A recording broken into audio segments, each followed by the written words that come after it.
They didn't come quietly.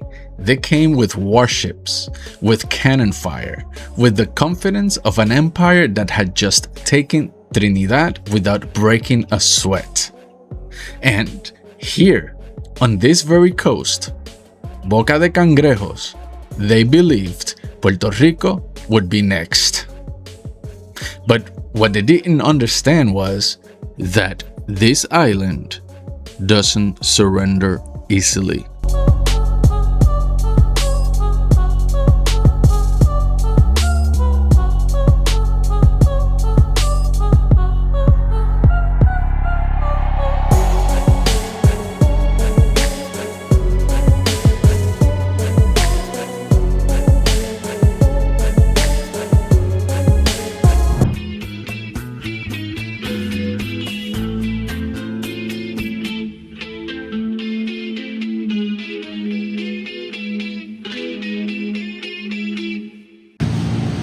Hello everybody, welcome back to another episode of Chronicles and Cocktails. I'm also the spirited historian, and today we are at Boca de Cangrejos, the exact same place where the British attack on the Spanish province of Puerto Rico took place back in 1797. So stay with me so you can get the whole entire history of this episode with the rooster right behind me. So give it a like, give it a share, and subscribe.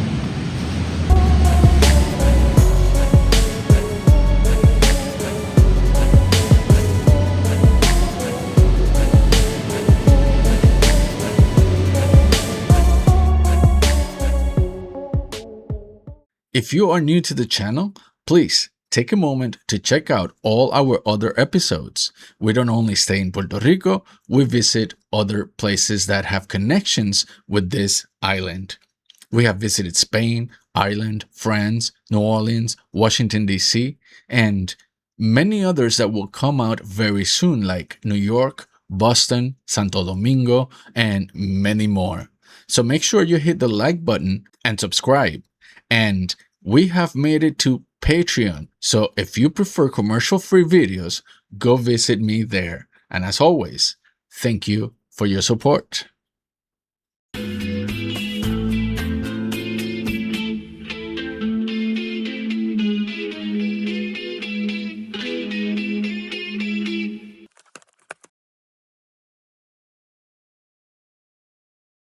To understand why they came here, you have to zoom out, way out, because Puerto Rico was never just an island. It was the key to the Caribbean, a fortified getaway controlling the movement between Europe, the Americas, and everything in between. By 1797, Spain had aligned itself with France against Britain. Through the Second Treaty of San Ildefonso, that changed everything. Now, Puerto Rico wasn't just valuable, it was a target, a strategic prize in a global war.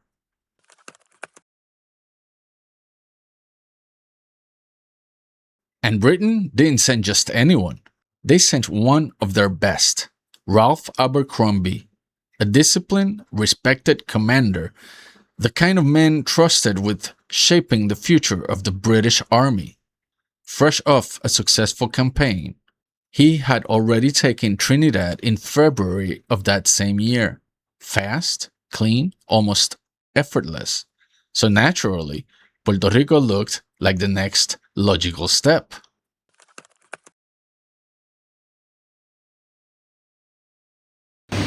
This is Boca de Cangrejos, the place, the exact place, where in 1797 the British arrived trying to invade Puerto Rico. After invading all the islands, all over the Caribbean, they came here because they thought they could grab Puerto Rico out of Spanish hands. Little did they know, they couldn't. That's the story I'm telling you today.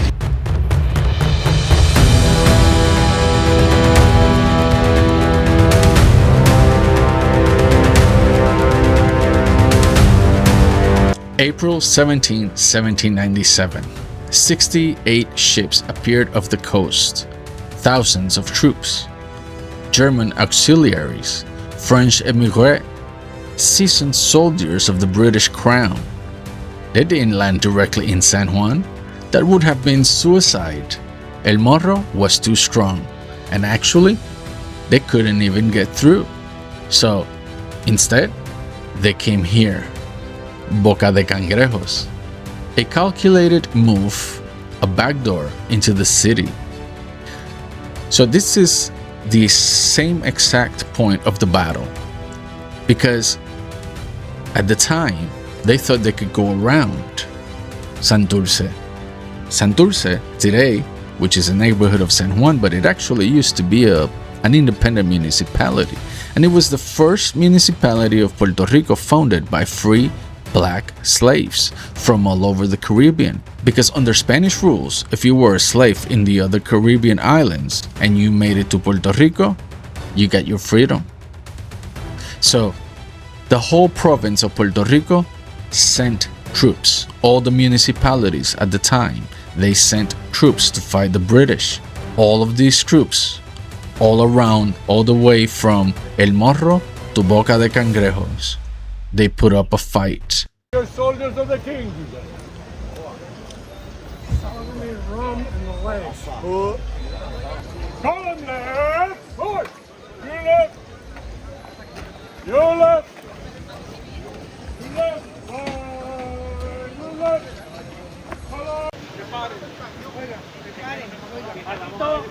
Apunten. De una batalla y vamos a disparar el fuego.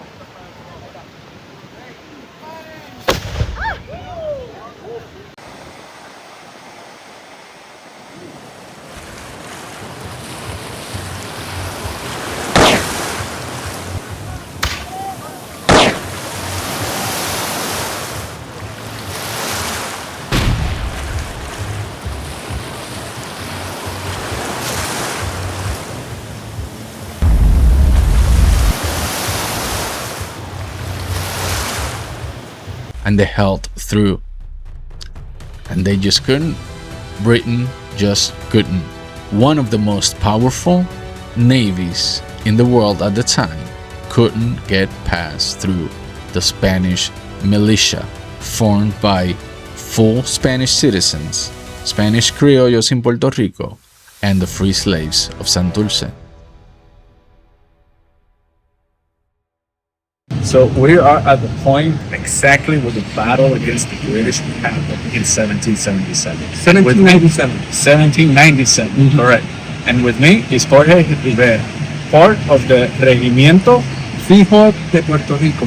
Regimiento Fijo de Puerto Rico, who's going to explain a little bit about what happened right here back in 1797.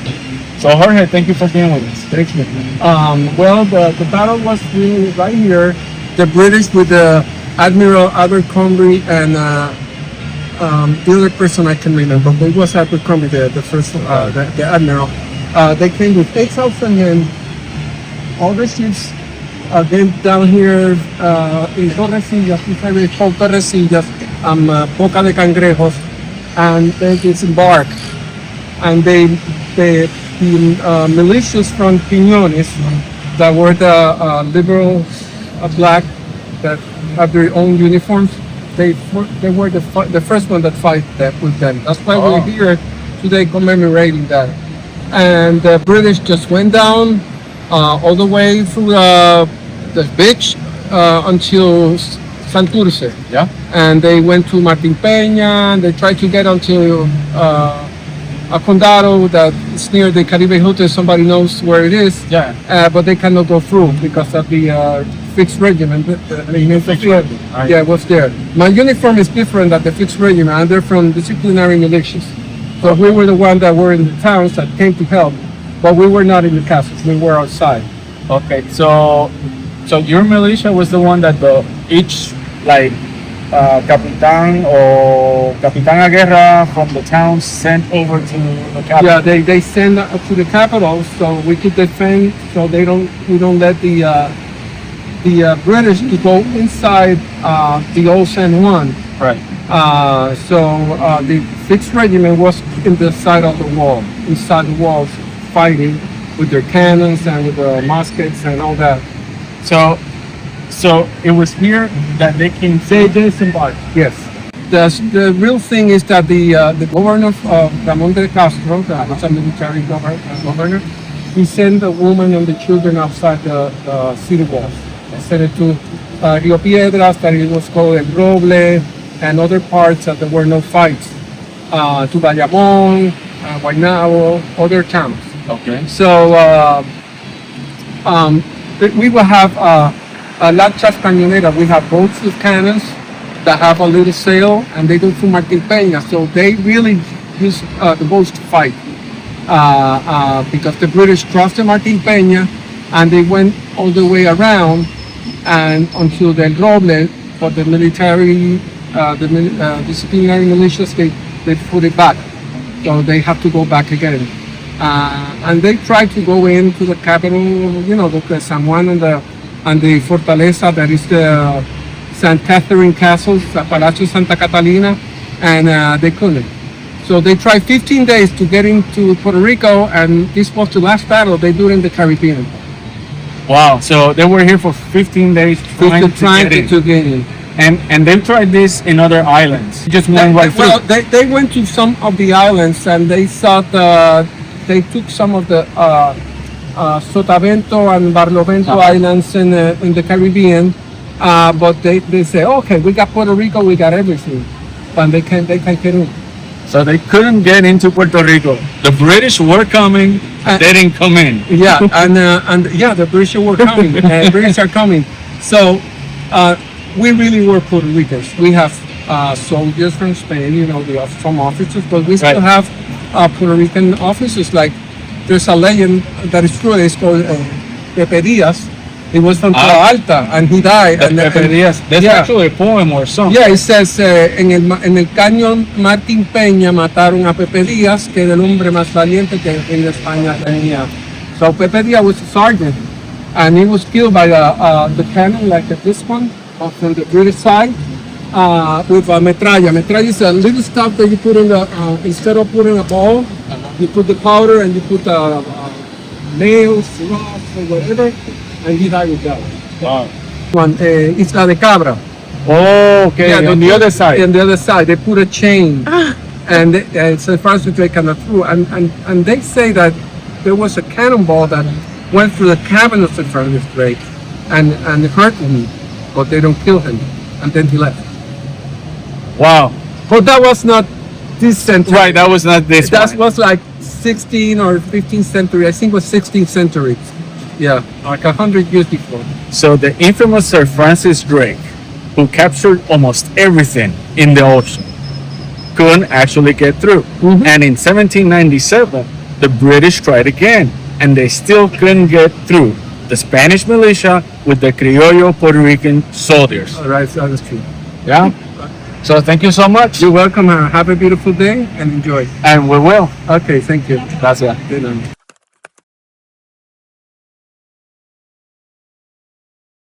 Apunten de una batalla y vamos a preparar el fuego.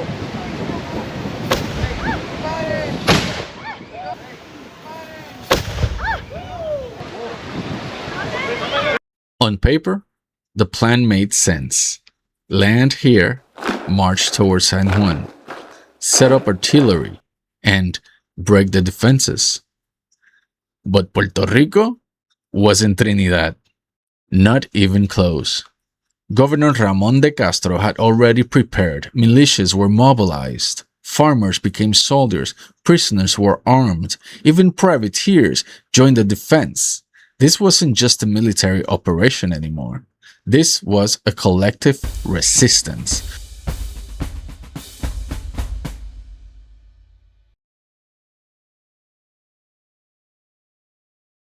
For days, artillery thundered across the island. The British tried to break through, but the Spanish defenses held. Militias attacked from behind. Bridges were retaken. Supply lines disrupted. What was supposed to be a swift victory turned into a grinding failure. And by April 30th, the British knew they weren't winning this battle.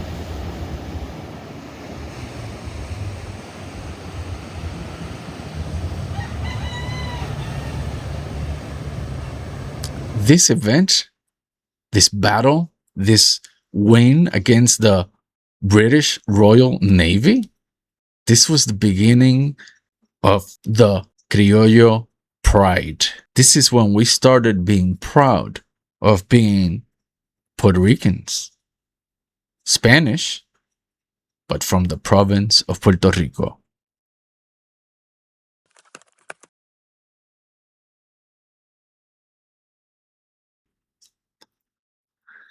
By early May, they were gone, retreated, leaving behind weapons, supplies, and their ambition. Puerto Rico had held against one of the most powerful forces in the world. And here's the part most people don't realize. This wasn't the first attempt. Nearly a century earlier, in 1702, British forces had already tried to land in Arecibo. A smaller force, a different war, same objective, and the same result. They were pushed back again. And that's the story of the Capitan Correa, one that we're going to tell very soon in this channel.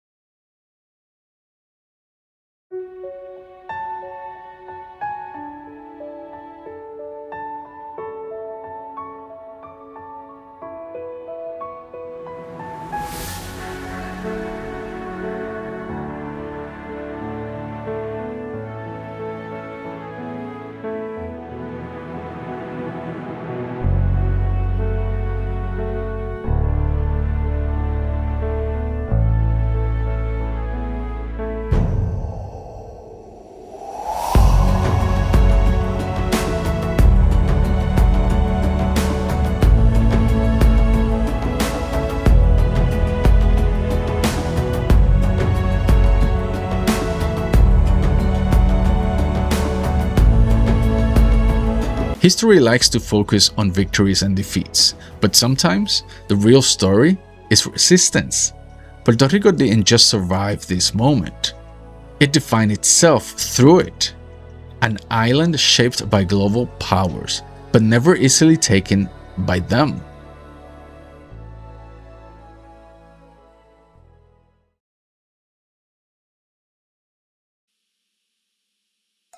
Time for the cocktail. For this episode, a drink that reflects tension and resilience.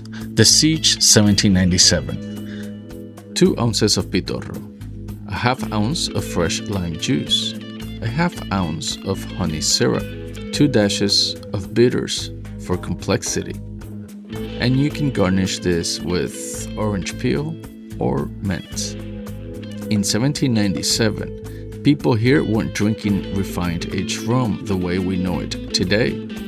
They were drinking aguardiente de caña, what we now call Pitorro, or the ancestor of the Pitorro. Raw, strong, often made in secret. After the royal decree of 1714, production didn't stop. It just went underground.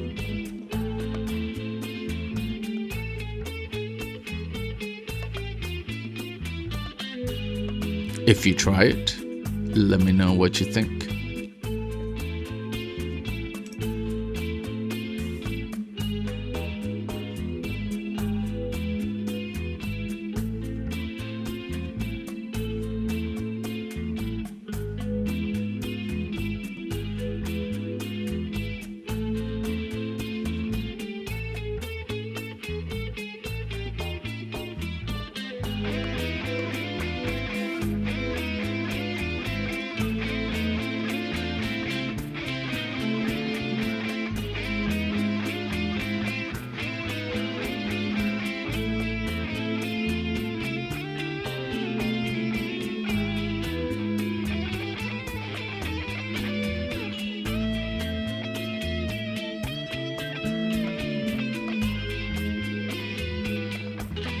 Strong, balanced, and not easy to overpower, just like Puerto Rico.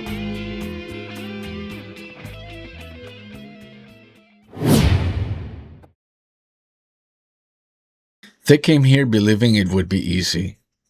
But history doesn't belong to those who arrive with confidence. It belongs to those who stand their ground. And here, Puerto Rico stood. So let me know, what do you think? Leave it in the comments. We can keep up the conversation there.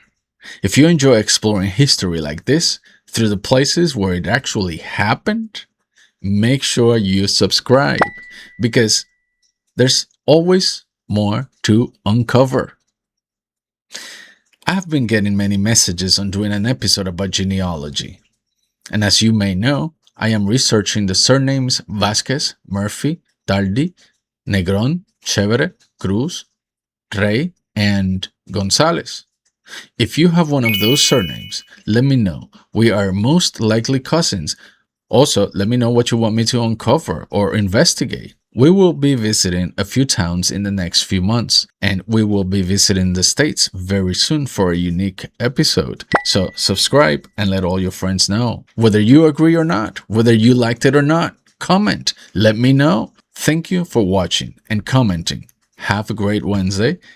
Have fun. Travel. Read a lot. Get smart. Be good. And go to church. And of course, salud.